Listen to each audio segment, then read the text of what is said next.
बिस्मिल्लाहिर्रहमानिर्रहीम अस्सलाम वालेकुम रहमतुल्लाह। आप देख रहे हैं रूहानी बुक यूट्यूब चैनल। 8 जिलहज जुम्मे वाले दिन ये वजीफ़ा ज़रूर पढ़ो, फ़कीर भी पढ़े अरबपति हो जाएगा। आज जिलहज की 8 तारीख है, जुम्मे वाला दिन है और आज ही का दिन साल का सबसे अजीम दिन यानी हज का दिन है।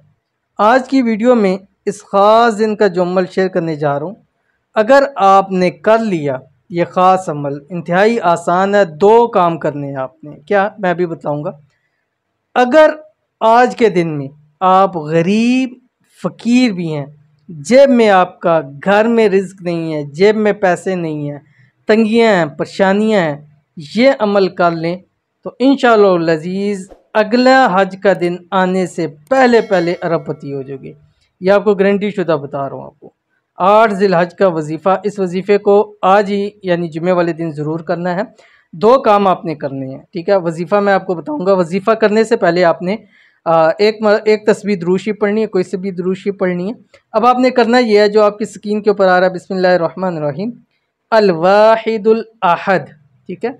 आपने किसी भी टाइम, चाहे जुम्मे की नमाज के बाद या असर की नमाज पर, इन दोनों नमाज़ों के बाद आपने बैठना है अपनी जगह पे। बैठे ही जब नमाज़ पढ़ लें ख़वातीन, ज़ोहर की नमाज़ पढ़ने के बाद वहीं बैठे बैठे आपने एक एक तस्बीह अव्वल आखिर दुरूशी पढ़नी है। दरमियान के अंदर आपने 313 मरतबा अल वाहिदुल अहद ये पढ़ना है।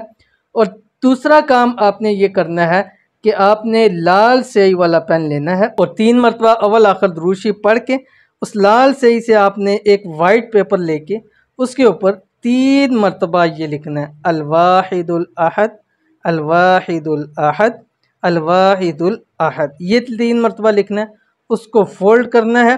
फोल्ड करने के बाद अल्लाह ताला का नाम या लतीफ़ू उसके ऊपर 11 मरतबा दम करके उसको अपने जेब में रख लें, पर्स में रख लें, तिजोरी में रख लें, बटुए के अंदर रख लें, जहाँ काम करते हैं वहाँ रख लें, किचन के अंदर रख लें। जहाँ ये होगा वहाँ से रिज़्क़ रोज़ी की तंगी कभी नज़र नहीं आएगी। ये बहुत ही आज़मूदा अमल है, ज़रूर कीजिएगा, इंशाल्लाह बहुत फ़ायदा होगा। मिलते हैं नेक्स्ट वीडियो के अंदर, तब तक के लिए अल्लाह हाफ़िज़।